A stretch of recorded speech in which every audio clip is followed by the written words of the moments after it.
right?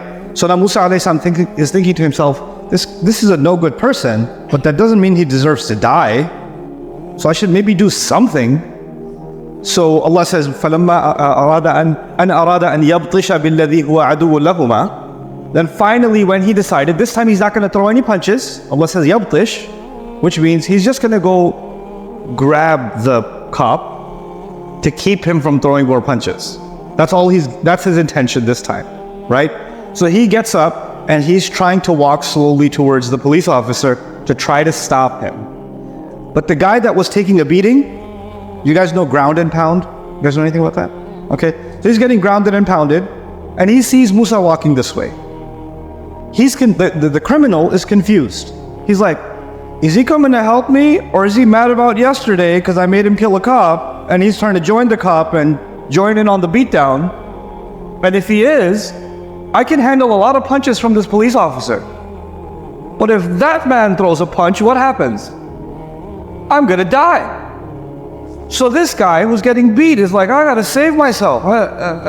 Oh, I know. So he starts screaming out. He goes, أَتُرِيدُ أَن تَقْتُلَنِي كَمَا قَتَلْتَ مُوسَى بِالْأَمْسِ? Oh, so you want to kill me like you killed somebody yesterday? So he called out, because he was the only witness, remember? So now all of a sudden, in front of a crowd, there was a bunch of people out there on the streets, and he called out, you're the one who killed the cop. And he did this because he was trying to save himself. One of the things you might learn from this is, yeah, Muslims should help others. We should. But you should be careful who you associate with and what kind of help you give. Because the kind of help you give might end up getting you in trouble. And depending on the kind of person you help and the kind of help you give, they might not be so loyal to you. They might turn on you the next day and throw you under the bus. So that's what he did to Musa alayhi salam, so he escapes. Right now he's trying to get away from Egypt. And he doesn't know where to go. He has no idea. But somehow he escaped. And by the way, there's another interesting part of the story. Somebody helped him escape. Somebody helped Musa alayhi salam escape because he didn't know where to go. And he was hiding and all the cops are looking for him. Now this is an important piece of the story. Who was loved who loved Musa alayhi salam? Allah. Fir'aun. And who didn't like him? Remember? The cops didn't like him. The Egyptians didn't like him. So all of a sudden, he's killed one of the cops. So who really wants to kill him right now? The cops want to kill him. But usually, if the cops are looking for a criminal, they arrest the criminal and they bring the criminal to court. Then the criminal has to stand in front of a judge, and the judge looks at the case and then he decides. The only problem with that is, when they arrest Musa and they bring him to court, who's going to be the judge? Fir'aun's going to be the judge. And Fir'aun's going to say, okay, yeah, no more punches for you, okay? Now go to your room and think about what you did. In other words, he's not going to get in that much trouble. Why? Because Fir'aun loves him too much, right? And the cops know that. They know that if we arrest him and take him back to court, he's just going to get away with it. But the cops come up with a better idea.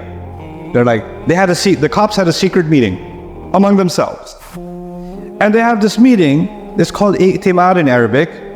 They have a meeting among themselves. The police chiefs are like, listen, officially, we're supposed to find him and arrest him. But unofficially, if we find him, we're gonna kill him, and then we'll make it look like an accident. And then we'll come back to Pharaoh and said, I don't know, he just ran off the top of a building. Don't know what happened there. I don't know, he ran into a spear. You must have been slippery that day. Lots of banana peels on the street, right? So that's what we're gonna do. We're gonna make it look like it was an accident. So they didn't announce this plan. This plan was secret. Now, one of the police officers, one of the police chiefs that was in that secret meeting had his own secret. He was secretly Musa's best friend. So he's in the meeting where they're discussing that they're gonna kill Musa. And now he knows that the cops are not going to arrest Musa. They're going to shoot first, ask questions later. That's what they're going to do. So now he's in that meeting and he knows, because it's his best friend, he kind of knows where Musa would be hiding. Because they know each other. So when Musa alayhi salam is hiding in the city because everybody's looking for him, his friend somehow finds him and says, hey, No, no, no. I mean well for you. I'm not here to arrest you. Calm down, because he's obviously his friend's wearing uniform, right? So he tells him, I'm nasihun amin. I mean well for you. No, no, no. I'm not here to arrest you. But listen, Inna al-mala'a ya'tamiruna bika liyaqtuluk. These police chiefs have made a secret meeting and they've made a plan. They're going to kill you. Fakhruj. You have no choice but to leave Egypt. You have no choice but to leave Egypt, right? So now Musa alayhi salam has to escape Egypt. I don't know if you guys you guys play video games? I know I play old people video games like Assassin's Creed. I don't know, have you ever heard of Assassin's Creed? Okay, so in games like Assassin's Creed, you have to hide, and people can spot you, and the radar keeps going up, and if it turns red, that means you've been spotted. But you have to move carefully and be incognito so you don't get spotted, and you can escape and get to where you need to go, right? That's what happens in some games. So you have to be covert, hidden operation. The word for that in Arabic is yataraqqab. Yataraqqab means watch every step, kind of move carefully. Oh, there's a cop over there, just turn your face, just move your head down a little bit, jump into a stack of hay or something, I don't know, right? Allah says, فَخَرَجَ مِنْهَا خَائِفًا يَتَرَقَّبُ. Allah says, Musa alayhi salam then left from this place, from Egypt, full of fear and watching every step. Like he's just really carefully trying to escape and get to where he needs to go. But once he escapes Egypt, which was, the capital, the area, it was this big city. Once you get out, it's the desert. So he's now out in the desert. Did he pack for this journey? What do you think? No, he didn't pack for this journey. Was he prepared for a journey through the desert? No, okay. Now here's the other thing about the desert. Are there clear roads in the desert so you know exactly where to go? No, you have no idea where to go. In fact, if you walk into the desert, it could be that even if you turn just you're not walking in a perfectly straight line, it's slightly bent. Your walk is slightly bent. You might end up making a giant circle and not even know. You wouldn't even know. And if you were supposed to head this way, imagine from here all the way to the end there. If somebody turned just 1 degree off, right? 2 hours later, they end up in a completely different area. In geometry, when a line is slightly at a different angle, it keeps getting distant and more distant from the original point, right? So if he makes even one little bit of a slight turn, he might end up in the middle of nowhere, completely dehydrated, and just die of the cold or the extreme heat in the middle of the desert. That will be the end of him. So he doesn't know where to go. And imagine like this, he's just standing there kind of looking around. Now imagine 100 kilometers from there, 500 kilometers, a really long distance from there, there's a place that can say, there's water. Or there's a place where he could be safe. Can he tell which way that is? No. You would kind of need a GPS, right? Like a GPS can tell you, okay, you're off, you're going straight, this many meters, this many kilometers, it kind of guides you. Allah says something amazing in the Quran. Allah says, وَلَمَّا تَوَجَّهَ تِلْقَاءَ مَدْيَنَ. He's turning his face in all these kinds of directions, but when he turned his face in the exact direction of a city called Madian, then he asked Allah, hopefully Allah will guide me to the straight way. And he starts walking. Allah put a feeling in him, this is the way you gotta go. And he starts walking. And he ends up actually by some water, right? So that's how Allah guided him out of that situation. Now, I wanted to share a little bit of that part of the story with you.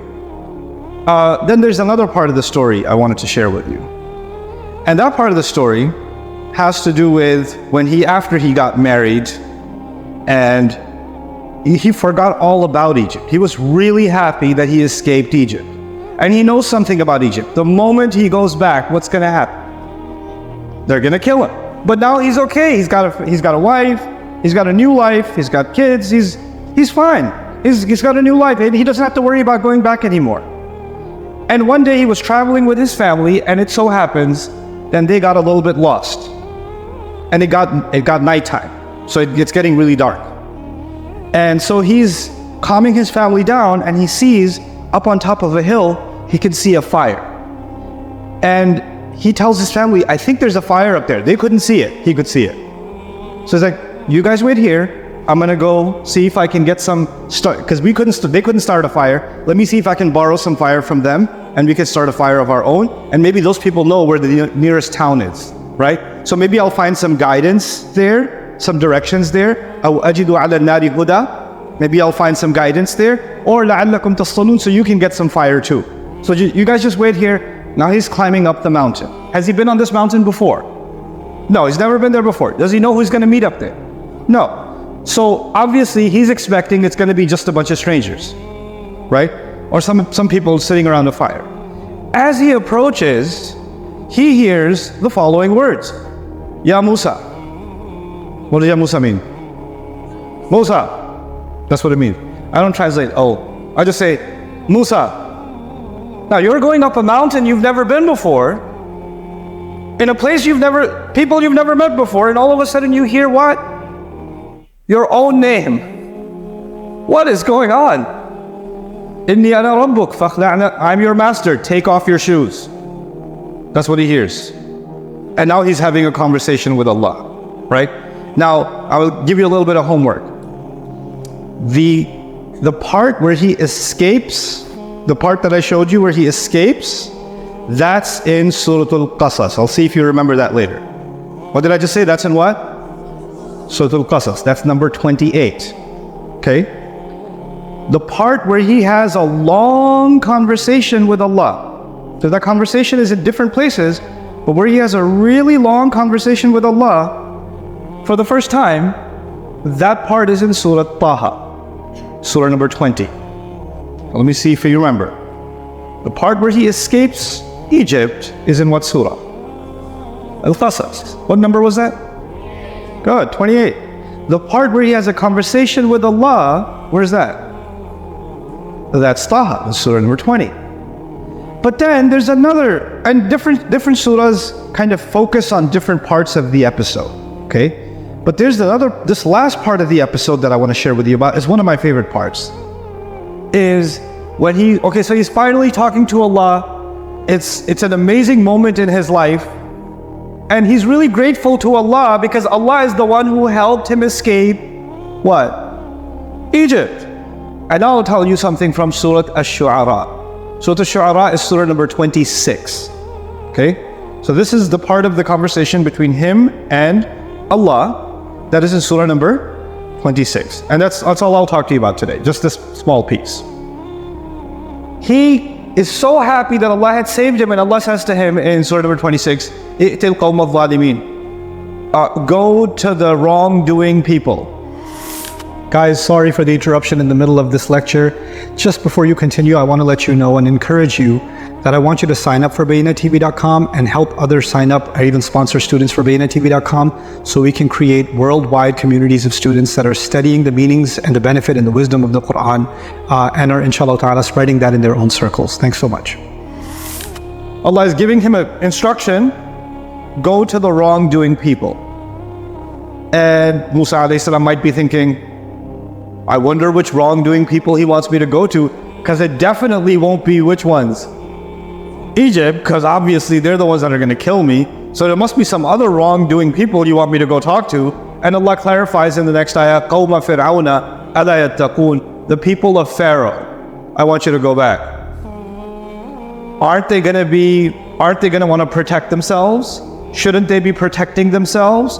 Musa alayhi salam is thinking, wait, I thought I was getting away because I was protecting myself.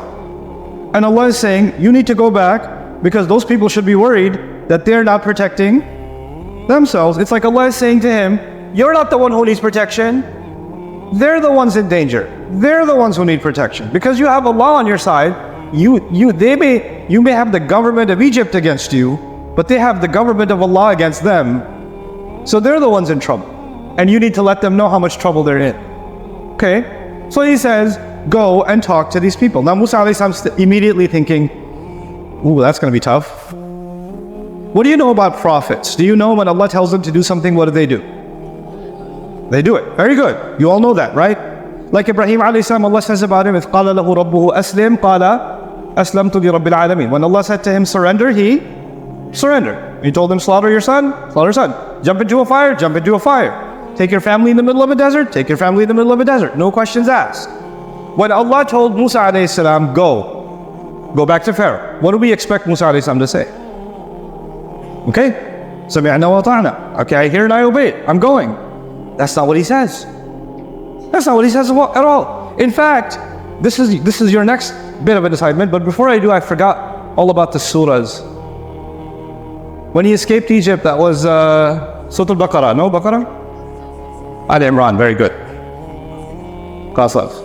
When he had a long conversation with Allah, that was highlighted in Taha. And the conversation we're learning about now is in...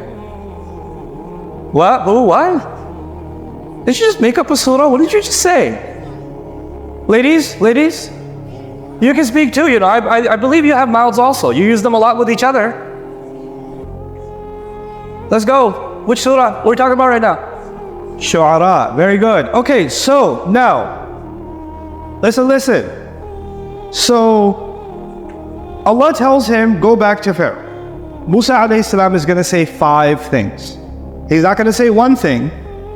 He's going to say 5 things. And none of those 5 things are, yes, here I go, my Rabb. I obey. It's not that. It's 5 things. And I want you to know these 5 things. Number 1, إِنِّي أَخَافُ أَن يُكَذِّبُونَ. I am really scared that they're going to call me a liar. Number 1, I'm scared they will call me a liar. Number 2, وَيَضِيقُ صَدْرِي. When they call me a liar, I'm going to get anxiety. My chest becomes tight, which basically means I'm going to get anxiety. So number 1, they'll call me a liar. Number 2, I'll get anxiety. Number 3, وَلَا يَنْطَلِقُ لِسَانِي. I won't be able to speak, because when I get anxious, I'm not able to speak. So what was number 1? They'll call me a liar. Number 2, I'll get anxiety. Number 3, I won't be able to speak. فَأَرْسِلْ إِلَى هَارُونَ. I have an idea. Why don't you give this mission to Harun instead?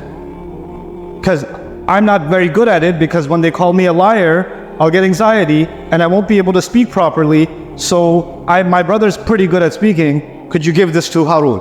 أَرْسِلْ إِلَى هَارُونَ. And that was how many things now? 4. Here's item number 5, the most interesting. Oh, and by the way, they have a crime on record against me and I'm afraid they'll kill me. What's he talking about? The police and the whole thing that happened, right? 5 things. Let's see if you can remember these 5 things. What was number 1? Show of hands now. Let's see. Ladies. Yes. He couldn't speak? No, that was number 2. I need number 1, all the way in the back. Liar? No, don't call me a liar. I say, hey, and you're like, liar? Okay, fine, they'll call me a liar. Number 2, gentlemen, yes, sir. He's gonna have anxiety. Number 3, yes? He won't be able to talk. Number 4, you're just popping out of your chair. The temperature of your seat just increased. Yes.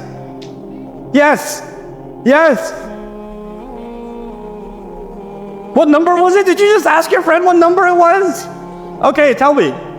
That's all. Yes, it's like.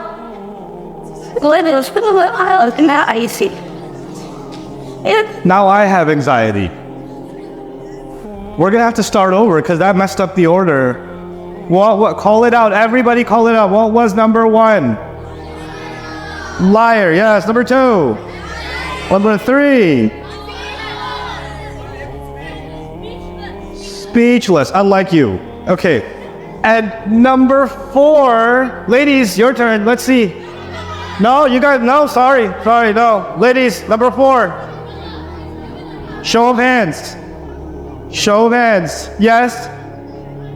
Send. Tell Harun to go, please. Number 5. You're killing me here. Yes. Kill it. They're gonna kill me. Very good. Okay, now listen. The first thing wasn't they will kill me. What was the first thing? My question is, isn't it weird that he should be afraid of being killed, but his number 1 fear is not that he will be killed. His number 1 fear is what? That they're gonna call him a liar. You know what that means? He's afraid of being humiliated. Guys, listen to this carefully. He's afraid of what? Being humiliated, like many of you. You're afraid of being humiliated. You're afraid of being made fun of by your friends in school, or not that much friends. You're afraid of somebody making fun of the shoes you're wearing, or the way you're dressed, or your hair, or your hijab, or your bag, your backpack, or your height, or how fat you are, or how skinny you are, or how short you are, or how weird you are, how your glasses are ugly. Listen, you are in fact afraid a lot of times. Or the teacher in class asks you a question, and you're thinking, I should try to give the answer, but if I give the wrong answer, then everybody else is gonna laugh at me, or that really smart kid in class that's so obnoxious is gonna look at me and say, and you're afraid of that humiliation, so you don't say anything. Right? So being afraid of the comments of other people, being afraid of being bullied, being afraid of being called names is so huge, it actually makes humans different from animals. A cockroach doesn't care if you use bad words for the cockroach, that you're such a liar, you're so filthy, you're disgusting. You cockroach. Like it won't be insulted. You know? You could yell at a bird, you can have a mean conversation with a snake, you're such a snake. Like you could do that. It won't be, but human beings, we're different. If people say mean things to us, it actually hurts us a lot. People can be perfectly healthy, adults can be perfectly healthy, and they go to work and somebody disrespects them at work and they lose their appetite, they feel sick, they don't want to go back to work, they completely collapse. Why? Because of the words of other people. Human beings are different, unlike any other species, because Allah didn't just make us creatures that need food, water, drink, shelter, protection. Not just that, we need dignity too. We need dignity too. And Musa alayhi salam is more scared to lose his dignity than he is to lose his life. You know, this is actually pretty serious in the Quran, because, you know, Maryam, when she had a baby, you guys know the story? You know, when she had a baby, she was so scared to go back because people were going to say mean things to her because of her baby, that she told the angel, Ya laytani mittu qabla hada, if only I could be dead before this happens. Like, she was so scared of humiliation, death became an easier solution in her mind than even humiliation. The reason I'm telling you this is Allah has told us in this religion that respect, giving respect, is actually one of the most important rights that a person has over you, and is one of the most important rights you have for yourself. And there are many places in the Quran and in the Sunnah of the Prophet ﷺ where you kind of learn that actually this is just as important and just as big a crime as even taking a life itself, because life is nothing without dignity. Life is nothing without dignity. In a famous hadith of the Prophet ﷺ, I'll summarize it for you. He loved the Kaaba so much, he was talking to the Kaaba and telling the Kaaba that the dignity of a believer is more important to Allah than even your dignity. Now remember how much respect we show to the Kaaba, isn't it? Nobody goes to Umrah or Hajj and is ever going to even imagine disrespecting the house of Allah. Right? You're in a mode of absolute in awe and respect of Allah's house. And this is the kind of thing that Allah's Prophet taught us. If you have that much respect for the Kaaba, that's how much respect you should have for the dignity of your friend, or the kid that you pick on, or the friend that's outside your friend's circle. You guys have your own circles, and somebody's outside of that circle, and then it's easy to pick on them or to make fun of them, right? But their dignity is sacred. And it's kind of ironic that you can make fun of someone and humiliate someone and embarrass someone, and then salah time comes and you're making sajda in the direction of the Kaaba. You're showing respect to the Kaaba, no respect to the dignity that Allah also made sacred. Right? That's sacred too. And Musa alayhi salam considers his own dignity so sacred that losing that is more terrifying to him than even losing his own life. That's what he tells Allah. I'm really scared of being humiliated. I'm really scared that they're going to call me a liar. He didn't just say, an yukadhibun. He said, akhafu an yukadhibun. Innahum yukadhibunani. No. Inni akhafu an yukadhibun. I'm scared that they're going to call me a liar. He was terrified of this. But then when people say bad things to you, the next thing, you guys remember, number 2 was anxiety. Well, what does that mean? When you could be really confident, but if somebody says mean things, and somebody accuses you, and somebody humiliates you, then you can lose your confidence and you won't be able to speak, right? And some people are really good at making you upset. And there are people that are very manipulative in conversation.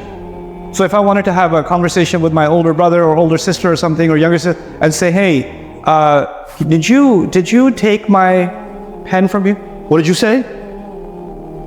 Say it again. And when you start getting like that, when you get upset like that, the other person gets what? They get nervous, they get anxious. They forget what they were going to say. What happens when you get anxiety? You can't remember what you had to say. If some of you are very confident, mashallah, others of you get very anxious.